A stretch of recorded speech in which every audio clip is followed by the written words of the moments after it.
नमस्कार दोस्तों, स्वागत है आप सभी का मेरे इस यूट्यूब के चैनल सचिन कॉर्पोरेशन में। चलिए हमेशा की तरह ही समझते हैं रेलवे से जुड़ी कई सारी जानकारियाँ। दोस्तों, भारतीय रेल से रोजाना लाखों यात्रियों तथा लाखों टन माल की ढुलाई होती है, इसलिए यह विश्व का चौथा सबसे बड़ा रेल नेटवर्क कहा जाता है। चलिए समझते हैं आज इसके कुछ यूनिक कोड तथा रोचक तथ्य के बारे में। आपने लिफ्ट हेयर लिखा हुआ ट्रेन पर देखा होगा। यह एक्चुअली मैकेनिक के लिए दी गई एक जानकारी होती है। दरअसल मेंटेनेंस के दौरान बोगी को कोच से अलग करने के लिए यहीं से उठाया जाता है। कहीं और से यदि उठाया गया तो कोई दूसरा पार्ट टूटने की संभावना रहती है, इसलिए उठाने वाली जगह पर लिफ्ट हेयर लिखा रहता है। Side filling. बात करें साइड फिलिंग की तो यह उस जगह पर लिखा होता है जहां से कोच में पानी भरा जाता है। रेल कर्मचारियों को परेशानी ना हो और वॉशरूम के टैंक में ट्रेन के छूटने से पहले ही पानी भर दिया जाए, इसलिए यह जानकारी दी गई होती है। लगभग 4 इंच मोटे फ्लेक्सिबल पाइप से टैंक में पानी को भरा जाता है, जिसमें कुल 20 मिनट तक का समय लग जाता है। 500 लीटर के 4 टैंक लगे होते हैं, यानी 2000 लीटर पानी को ट्रेन छूटने से पहले भरना होता है। सामान्य ट्रेनों में टैंक वॉशरूम के ऊपर होता है, लेकिन यही एसी ट्रेनों में यह नीचे की ओर दिया गया रहता है, क्योंकि ऊपर एसी लगे होने के कारण पर्याप्त जगह नहीं रहता। अब बात करें ट्रेन में एसी की तो 415 वोल्ट से चलने वाले 7-7 टन के 2 एसी एक कोच में लगाए जाते हैं। एक आगे गेट के ऊपर तो एक पीछे, जिन्हें एलएचबी कोच में लगे जनरेटर कार द्वारा 3 फेस एसी सप्लाई दी जाती है। लेकिन यही आईसीएफ रेक में इसे अल्टरनेटर के द्वारा चलाया जाता है और ट्रेन रुकने पर अल्टरनेटर से जनरेट हुई बिजली को जो बैटरी में स्टोर रहती है उसे सप्लाई दे दी जाती है। ट्रेन में लगे इस जालीनुमा छन्नी को तो आपने देखा होगा। असल में ये रूफ वेंटिलेटर होता है। इस जाली को ट्रेन में बन रही गर्म हवा को बाहर निकालने के लिए लगाया जाता है, ताकि ट्रेन में घुटन जैसा सिचुएशन ना बने या ट्रेन डिसबैलेंस ना हो। ऐसी हवाओं को बाहर निकालने के लिए रूफ वेंटिलेटर सिस्टम कोचेस के ऊपर लगाए जाते हैं, जो कि पूरी तरह से ढका होता है, ताकि बरसात के मौसम में कोच में पानी न जाए। इस इंडिकेटर को तो कभी न कभी आप यात्रा के दौरान नोटिस किए होंगे। वास्तव में ये कोच में लगे बैटरी की मौजूदा अवस्था को बताते हैं। अगर इसमें ग्रीन लाइट जल रहा है तो समझ जाइए बैटरी मेंटेन है, और वहीं येलो पे चार्ज होते रहता है, जबकि रेड जलने पर बैटरी डिस्चार्ज है। अब बात करें ट्रेन में लगे पंखे की तो इसे 110 वोल्ट डीसी से चलने के लिए बनाया गया रहता है। ऐसा इसलिए करते हैं ताकि इसकी चोरी ना हो। जी हाँ, रेलवे इसकी चोरी से काफी परेशान था। पहले अक्सर लोग इसे निकाल कर लेकर चले जाते और घर पर 220 वोल्ट की सप्लाई देकर खूब मजे से चलाते। इसलिए रेलवे ने इसे 110 वोल्ट से चलने के लिए बना दिया, जिससे इसकी चोरी रुक गई। क्योंकि घर पर एसी करंट 220 वोल्ट तो वहीं डीसी करंट 5 वोल्ट, 12 वोल्ट तो 25 वोल्ट का होता है, जिससे यह नहीं चल पाएगा। फिर इसे लेकर जाना बेकार है। ऐसे में इसकी चोरी रुक गई। रेलवे इसे 110 वोल्ट डीसी की सप्लाई बैटरी से देती है। यात्रा के दौरान आप रेल पटरियों पर पोट्टी देखे होंगे, जो कि बहुत ही गंदा लगता है और मन खराब हो जाता है। चलिए जानते हैं कि रेलवे ने इसकी रोकथाम के लिए क्या किया कि यह पूरी तरह से रुक गया। इसके लिए सबसे पहले आपको रेलवे के वॉशरूम सिस्टम को समझना होगा। जी हाँ, बात करें रेलवे के वॉशरूम की तो इसमें पहले ओपन डिस्चार्ज सिस्टम दिया जाता था। इससे ह्यूमन वेस्ट पूरी तरह से नीचे गिर जाता। ऐसे में गंदगी होने के साथ पटरियों पर जंग लगने की समस्या बन जाती। बड़े स्टेशनों पर तो इसकी सफाई कर दी जाती, लेकिन छोटे स्टेशन इसके अभाव में ही रह जाते। स्टेशन पर बढ़ती गंदगी को देखते हुए कंट्रोल डिस्चार्ज सिस्टम लाया गया, यानी जब तक ट्रेन 30 की स्पीड नहीं पकड़ लेगी तब तक वेस्टेज डिस्चार्ज नहीं होगा। अब ऐसे में स्टेशन तो साफ हो गया, लेकिन स्टेशन के बाहर अभी भी गंदगी होती रही। फिर फाइनली 2011 में डीआरडीओ के द्वारा बायो टॉयलेट लाया गया। इसमें कुछ बैक्टीरिया डाला गया रहता है, जो ह्यूमन वेस्ट को स्मॉल पार्टिकल में तोड़ देते हैं। फिर यह गैसियस फॉर्म में बाहर चला जाता है और टॉयलेट पानी के रूप में नीचे गिर जाता है। वैसे ट्रेन में कौन सा टॉयलेट सिस्टम लगाया गया है, इसे आप आसानी से बाहर से देख सकते हैं। अब आइए समझते हैं ट्रेन पर लिखे इन नंबर के बारे में। आप सबने कई बार इसे देखा भी होगा। चलिए जानते हैं इन्हें लिखने के मायने। ये नंबर एक यूनिक आइडेंटिफिकेशन को दर्शाते हैं। स्टार्टिंग के 2 डिजिट कोच की मैन्युफैक्चरिंग डेट को तो लास्ट के 3 डिजिट कोच की कैटेगरी को बताते हैं। इस नंबर को देखें।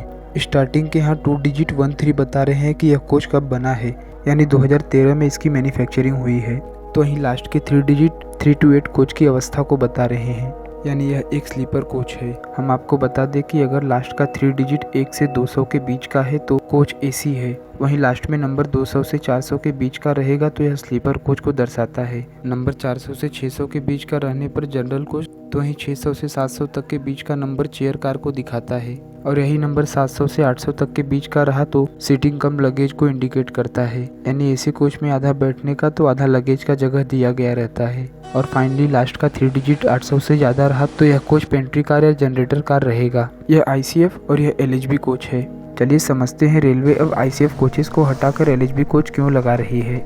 दरअसल LHB कोच में लगा CBC कपलिंग एक्सीडेंट के दौरान जल्दी अनकपल्ड नहीं होता। ऐसे में कोच एक के ऊपर एक नहीं चढ़ते या नहीं घुसते, जिस वजह से जान माल की हानि काफ़ी हद तक रुक जाती है। और वहीं ICF में लगाया गया स्क्रू कपलिंग काफ़ी कमज़ोर होता है। डिरेलमेंट के दौरान यह जल्दी ही अनकपल्ड हो जाते हैं और हादसा एक भीषण रूप ले लेता है। वैसे भी और कई सारे LHB कोच के फायदे हैं। इसमें साइड सस्पेंशन दिया गया रहता है, जिस कारण यात्रा के दौरान लोग दाएं बाएं नहीं झूलते, साथ ही झटके भी नहीं लगते। और वहीं ICF में ऐसा कुछ नहीं होता।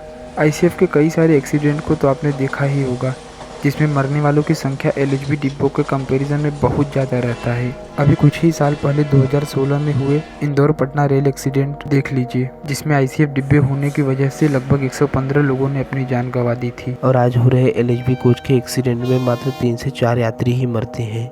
इसलिए LHB कोचेस ICF के कंपैरिजन में बेस्ट है। लेकिन इसमें सुरक्षा की दृष्टि से पहियों में लगाए गए डिस्क ब्रेक से रेलवे को कहीं न कहीं नुकसान भी होता है। असल में डिस्क ब्रेक लगे होने की वजह से पहियों में पर्याप्त जगह नहीं रहता, जिस वजह से ICF की तरह इसमें अल्टरनेटर नहीं लगा रहता। ऐसे में बिजली बनाने की प्रक्रिया पहिए द्वारा नहीं हो पाती। फिर कोच में इलेक्ट्रिसिटी की सप्लाई देने के लिए जनरेटर कार को लगाया जाता है, जिसको चलाना काफ़ी खर्चीला रहता है। इसे इंजन के एक स्टार्टिंग में तो एक एंडिंग में लगाया जाता है। इसमें डीजल की खूब खपत होती है। इसी बिजली को ICF कोचेस में अल्टरनेटर को पट्टी द्वारा व्हील से चलाकर दी जाती है। ट्रेन के चलने पर अल्टरनेटर द्वारा जनरेट हुई बिजली से कोच के पंखे, AC, लाइट इत्यादि को चलाया जाता है। और वही खड़ी होने की अवस्था में बैटरी में स्टोर हुई एनर्जी से सप्लाई दे दी जाती है। हाँ, अल्टरनेटर लगे होने से इनके व्हील का चल पाना भारी हो जाता है, जिस वजह से ये स्पीड नहीं दे पाते। लेकिन यह प्रक्रिया रेलवे के लिए फ़ायदेमंद है, क्योंकि ईंधनों के बढ़ते दाम से इन्हें खरीद पाना काफ़ी खर्चीला रहता है। साथ ही प्राकृतिक संसाधनों के सीमित भंडार होने से इनका बचाव भी आवश्यक है। वैसे आजकल LHB डिब्बों में भी बिजली की supply head on generator system से दिया जाने लगा है। इसे Y5 लोकोमोटिव में इंस्टॉल भी कर दिया गया है। इसमें लोकोमोटिव से ही एक केबल द्वारा कोच को इलेक्ट्रिसिटी सप्लाई की जाएगी, जिससे कोच में लगे इलेक्ट्रिक इक्विपमेंट चलेंगे। अब ऐसे में एंड ऑन जनरेटर की छुट्टी कर दी जाएगी। HOG सिस्टम से कई लाख लीटर डीजल को बचाकर रेलवे करोड़ों का मुनाफा कमा रही है। हम आपको बता दें कि LHB कोच में लगा जनरेटर कार 3 फेस की 750 वोल्ट बिजली बनाता है। अब कई सारे ICF कोच के कपलिंग को ही मॉडिफाई किया जा रहा है, जिसमें ICF के स्क्रू कपलिंग को हटाकर LHB के CBC को लगाया जा रहा है। इसकी पहचान आप कुछ इस तरह कर सकते हैं। कोच के बाहर पीला पट्टी लगा रहता है। वैसे सफ़र में तो कुछ भी हो सकता है, लेकिन आप यदि LHB डिब्बों में यात्रा कर रहे हैं तो आप यह कह सकते हैं कि हमारी यात्रा शुभ और मंगलमय है। इसे देखिए, ये साइड बफर है। इसे चुंबक ना समझें। जी हाँ, बचपन में हम कई बार यही सोच लेते थे। यह ICF कोचेस में लगा रहता है, क्योंकि ICF के डिब्बे चलते टाइम स्क्रू कपलिंग को खींचे रहते हैं, लेकिन रुकने पर यह कपलिंग ऊपर नीचे होने लगता है, जिससे डब्बे आपस में टकरा सकते हैं। इसलिए साइड बफर को लगाया जाता है। और वहीं CBC में इसकी ज़रूरत नहीं पड़ी, क्योंकि CBC कपलिंग कपल होने के साथ साइड बफर का भी काम करता है। अब चलिए समझते हैं AC 1, 2 एंड 3 टियर के बारे में।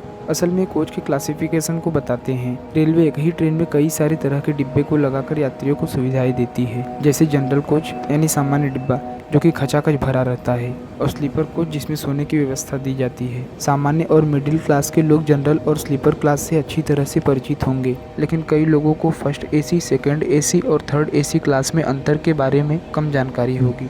हाँ, ये सबको पता रहता है कि कोच वातानुकूलित होते हैं। आइए समझते हैं इनमें क्या अंतर है। देखिए, फर्स्ट AC क्लास भारत का सबसे महंगा श्रेणी है। ये कोच पूरी तरह से वातानुकूलित होते हैं। इसके प्रत्येक कंपार्टमेंट में 2 या 4 बर्थ होती है। 2 बर्थ वाले कंपार्टमेंट को कूप तो वहीं 4 बर्थ वाले कंपार्टमेंट को केबिन कहते हैं। फर्स्ट AC में साइड अपर या साइड लोअर नहीं होती। यहाँ यात्रियों के लिए डस्टबिन और एक छोटी टेबल दी जाती है। प्रत्येक कंपार्टमेंट में एक दरवाजा होता है, जिसे यात्री अंदर से बंद कर सकते हैं।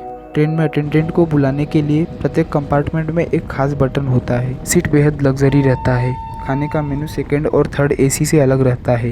यात्रियों को विशेष प्लेट और कटोरी में खाना दिया जाता है।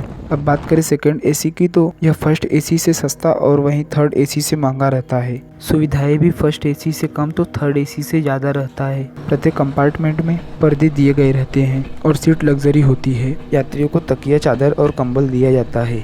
इसमें मिडिल बर्थ नहीं होता। हालांकि अपर और लोअर सीट होती है। खाना थर्ड एसी की तरह ही रहता है, मगर आप एक्स्ट्रा रोटी और दाल ले सकते हैं। प्रत्येक बर्थ में एक रीडिंग लैंप होता है। और वहीं अब बात कर ले थर्ड एसी की, तो यह मिडिल क्लास भारतीयों की पहली पसंद है। वैसे ये स्लीपर क्लास की तरह ही होता है, बस स्लीपर क्लास वातानुकूलित नहीं होती और ये वातानुकूलित रहते हैं। लोअर बर्थ के बैकरेस्ट को ऊपर उठाकर मिडिल सीट बनाई जाती है। प्रत्येक कंपार्टमेंट में 8 सीटें होती हैं। सफ़र के दौरान तकिया, कंबल और चादर दिया जाता है। इसमें पर्दे नहीं होते। खाना थर्ड एसी का भी सेकंड एसी की तरह ही होता है। अच्छा, खाने से याद आए रेलवे का पेंट्री कार। ये लगभग सारे एक्सप्रेस ट्रेनों में दिया रहता है और जिसमें नहीं रहता उनमें यात्रियों को खाना बाहर से किसी बड़े स्टेशन से लाकर सर्व किया जाता है। वैसे ये पेंट्री कार स्टेशन पर लगी कैंटीन की तरह ही कॉन्ट्रैक्ट बेसिस पर होते हैं। जिस तरह हरी पट्टी ये लेडीज़ डिब्बों को, लाल पट्टी फर्स्ट क्लास को, तो इसी तरह पीली पट्टी जनरल डिब्बों को दर्शाती है। इस कोच में ज़बरदस्त भीड़ रहती है। मौके पर कुछ यात्रियों को सीट भी मिल जाती है। इस डिब्बे को स्टार्टिंग और लास्ट में लगाया जाता है ताकि यह एक साइड में रहे और बाकी पैसेंजर इसके भीड़ से परेशान ना हो। इसका कनेक्शन दूसरे डिब्बों से गंगवे द्वारा नहीं दिया जाता, नहीं तो बाकी डिब्बों में भी इसके यात्री पहुंच जाएंगे। इसमें खचाखच भीड़ रहती है, इसलिए इसमें 3 दरवाजे दिए जाते हैं जिससे यात्रियों को उतरने चढ़ने तथा आपातकाल की स्थिति में परेशानी ना हो। यही स्लीपर कोच में रिजर्व सीट होने की वजह से ज़्यादा गर्दी नहीं रहती, इसलिए इसमें 2 ही दरवाजे दिए जाते हैं। ट्रेन के लास्ट में एक्स बना हुआ आपने देखा होगा, ये लास्ट डिब्बे को बताते हैं और यहीं पर इसके नीचे एलवी लिखा हुआ एक साइन बोर्ड रहता है। एलवी यानी लास्ट व्हीकल या लास्ट डिब्बा। इसका मतलब कोच अनकपल्ड हुए पूरी तरह से जा चुका है। बीच में एक रेड लाइट ब्लिंक करती रहती है। ये सुरक्षा के दृष्टिकोण से लगाया जाता है ताकि पीछे आ रही ट्रेन का लोको पायलट इसे देख सके और यह समझ सके कि आगे ट्रेन है, टक्कर ना करे। FM लिखे हुए इस बैलेस्ट को शायद आपने देखा होगा। इसका अर्थ है फाउलिंग मार्क, यानी आगे ट्रैक का क्रॉसिंग या चेंजिंग है। यहीं से ट्रेन का ट्रैक डिसाइड होता है कि यह लूप लाइन पर जाएगी या मेन लाइन पर। वैसे रेलवे अपने शेड्यूल के हिसाब से ट्रेन को प्लेटफॉर्म पर सेट करती है। आज के इस वीडियो में सिर्फ इतना ही। कमेंट करके बताएं वीडियो कैसा लगा, शेयर करें। वीडियो अच्छा लगा तो लाइक करें, सब्सक्राइब करें और नई वीडियो के नोटिफिकेशन के लिए बेल आइकन को टच करें। मिलता हूँ एक नई वीडियो में नए टॉपिक के साथ। तब तक के लिए bye bye and take care.